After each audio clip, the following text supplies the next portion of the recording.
Good morning বন্ধুরা, খুকুস কিচেনে আপনাদেরকে স্বাগত। কেমন আছেন আপনারা বলুন। আজকে আমি আপনাদেরকে মাছের ট্যাঙ্গা রান্না করে দেখাবো। এটা কিন্তু মূলত আমাদের পশ্চিমবঙ্গের রান্না নয়, এটা অসমিয়া একটা মাছের রেসিপি। তার জন্য আমাদের লাগছে মাছ, সেদ্ধ আলু, ধনেপাতা, টমেটো, কাঁচা লঙ্কা আর লেমন।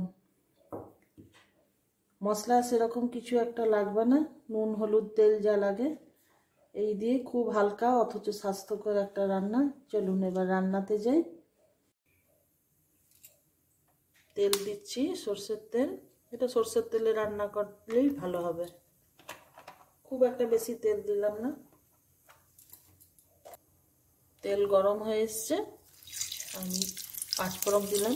খেয়াল করবেন যেন পাঁচফোড়নে মেথির ভাগটা একটু বেশি থাকে, এটাতে মেথির গন্ধটা বেশি হলে ভালো লাগবে। কাটা টমেটোগুলো দিচ্ছি।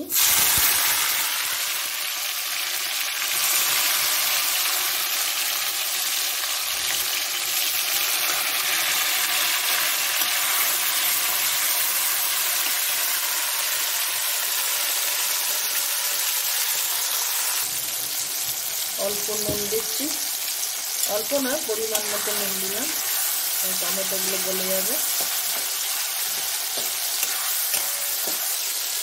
হলুদ গুঁড়ো দিলাম,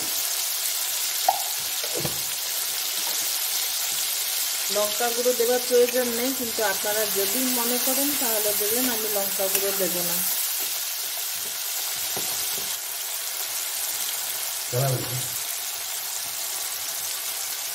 কাঁচা লঙ্কা দিলাম,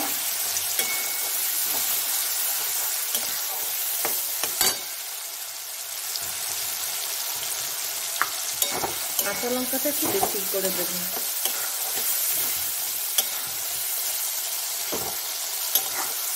যে আলু সেদ্ধটা ছিল এটা একটু স্ম্যাশ করে দিচ্ছি, একদম দিয়ে করে দেবো না, একটুখানি যেন গোটা গোটা থাকে।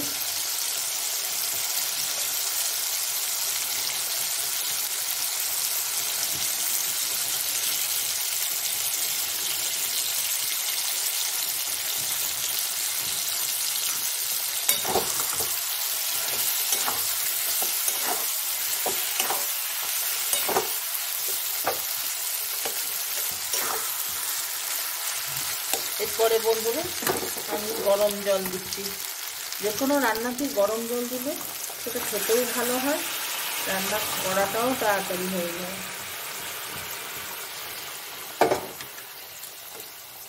বন্ধুরা খেয়াল করলেন নিশ্চয়ই, আমি কিন্তু আর অন্য কোনো মশলা দিইনি।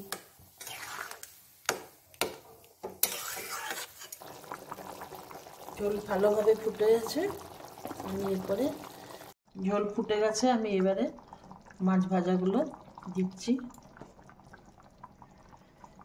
এইটা কাতলা মাছ ছিল বন্ধুরা, আপনাদের ইচ্ছে মতন আপনারা মাছ দিতে পারেন।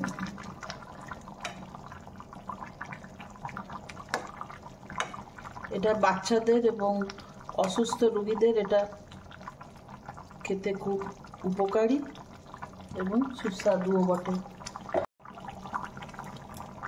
এটা ধনেপাতা, টমেটো, কাঁচা লঙ্কার উপরেই রান্নাটা। আরও খানিকটা আমি কাঁচা লঙ্কা দিচ্ছি,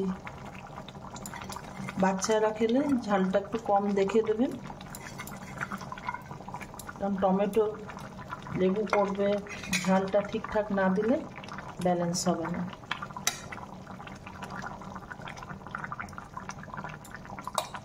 ভালো করে ফুটে যাক, অল্প আর একটু নুন দিচ্ছি।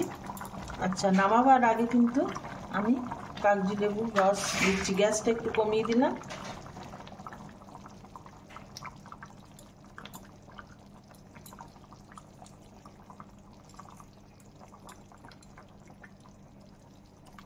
লেবুর রস দিয়ে বন্ধুরা বেশি ফোটাবো না,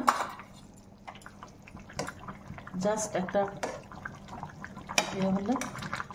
আচ্ছা বন্ধুরা, আমার রান্নাগুলি যদি আপনাদের ভালো লাগছে তাহলে কিন্তু লাইক করে দেবেন, কমেন্ট করবেন, আর কি খেতে চাইছেন সেটাও জানাবেন।